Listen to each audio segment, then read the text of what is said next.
Hello everyone! Mga gwapo and gwapa! It's been a while. Kamusta na kamo diha? For today's vlog, we'll be quick and we'll be discussing how to verify if the agency that we are applying for is legit or valid yung kanilang license. Okay? Dahil hindi po biro ang pag-a-apply, lalong-lalo na po papuntang Poland because it takes effort, sacrifices, and of course, money. Dahil hindi po biro ang halaga ng pag-apply at pagbabayad ng placement fee papuntang Poland. Okay? So, iniiwasan lang po natin dito na maloko tayo or ma-scam ng isang agency recruitment na kung saan nagbayad tayo o naglabas tayo ng pera, yung pala sa bandang huli is maloloko lang tayo. Okay? So, for today's vlog, sana po is makapulot kayo ng aral or idea kung papaano natin ma-verify if the agency that we are applying for is legit. This video nga po pala guys is applicable only for Philippines and for Poland country. Okay, so without further ado, let's start!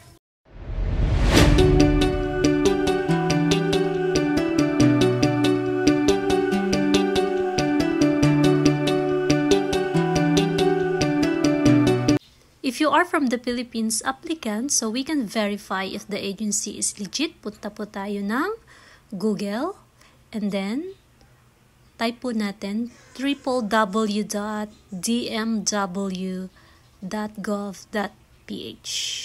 Alright?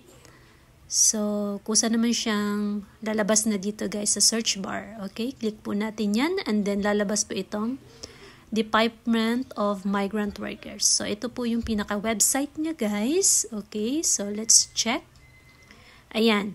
So, i-click po natin itong License Recruitment Agencies. So, dito po natin makikita lahat ng mga license and valid agency na registered sa POAA. So, since nagaling ako sa Alju, i-search po natin ang Alju International. Alright, and then click po natin yung search. And then, ayan guys, lumabas na po, Alju International Manpower Services. Okay? So, valid yung kanilang license at mag-e-expire siya ng 2025. Alright? So, dito po natin malalaman kung legit ang isang agency guys. Alright? Yung isa ko palang subscriber guys is nagtanong siya, kay shoutout po kay Sir Ranilo Declaro. Sabi niya is try din natin kung i-legit check yung Golden Legacy. Okay, so try po natin si Golden Legacy Agency. So type lang natin guys and then click natin yung search bar. Okay, so check natin. Alright. Sir Ranilo, ang Golden Legacy po is valid yung kanilang license sa POAA, okay? At ang kanilang expiration is 2030 pa po. Okay? So, ayun po guys, ganito lang po kasimple ang pag-check kung valid ba ang agency na inyong a-applyan.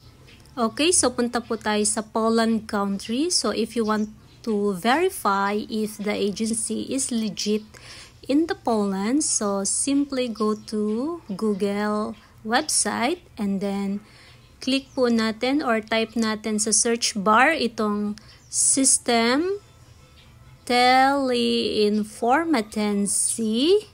Okay, so isa-isa ko po siyang tinatype guys and then para lumabas siya. Kasi medyo maraming nagpa-pop up. Okay? And then, itong, next po is itong Obslugi Registro. Alright. Ayan, guys. So, ang abbreviation nito is store. Okay? So, yan. Pag nakita nyo po yung store, click natin yan, guys. Yan. Click natin siya. And then, lalabas na po yung pinaka-website niya. Alright?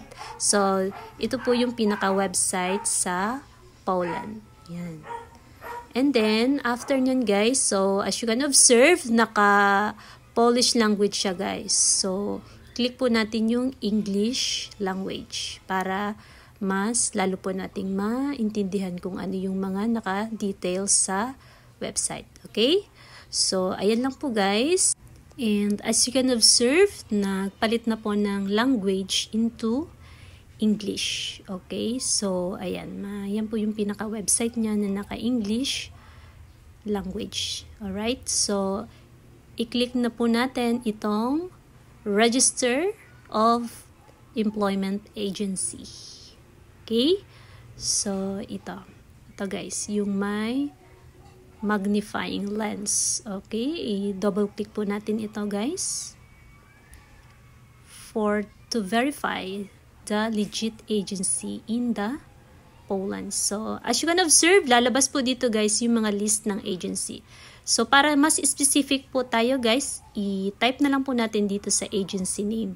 So, itatype ko dito guys yung agency na dati kong in-applyan, which is yung Santina. Okay, kasi nailipat po ako guys. Ayan, lalabas po dito guys kung makikita natin. Ayan, si Santina po is legit and valid yung recruitment agency sa Poland. At ang status po niya is active. Okay? So, napakaganda nito guys na information kasi para ma-valid na laga natin na and check kung maayos ba at register ba ang agency. So, next ko pong isi-search dito guys is yung agency na aking pupuntahan, which is doon ako made-deploy sa intra-service. Alright, so type ko lang din po ulit and then click yung search bar. Alright, maraming nang lumabas guys na intra-service. Ayan. So, click lang ako ng isa. Ayan guys, makikita ko po dito kung active yung status. Alright, ayan. So, active yung status ni intra-service at nag-entry siya noong 2015. Okay, so hindi po tayo maluloko or may scam guys dahil legit and valid yung license ng agency na ito sa Poland. Alright, so i-search ko na rin dito guys yung isang intra-service. Okay? So, ayan. Active din yung kanyang status. Alright? So, i-search ko na rin pala dito guys yung agency ng aking kaibigan sa Poland, which is yung Trimwork. Okay? So, type ko po guys and then click ko yung search bar. Check po natin kung legit siya. Alright, lumabas si Trimwork guys and makikita pala nito datin guys yung entry niya dito sa side na to. At kung suspended ba siya or hindi. So no, ibig sabihin active yung kanyang status. Alright, si Trimwork ay eto guys. Alright, so 2023 nag-date of entry at active nga yung kanyang status. Alright, so ganito lang man po kasimple guys kung papaano natin i-legit check yung mga agency na ating pupuntahan sa Poland. So para po ito guys sa mga new applicant or sa mga gustong mag-confirm kung legit and valid yung license ng recruitment agency sa Poland. Okay?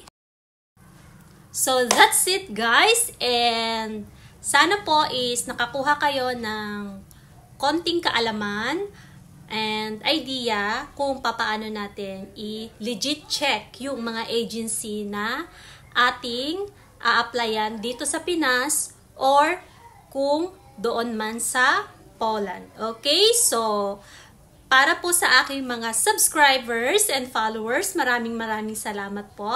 Lalong-lalo na sa aking mga new subscriber. Thank you so much for your full support.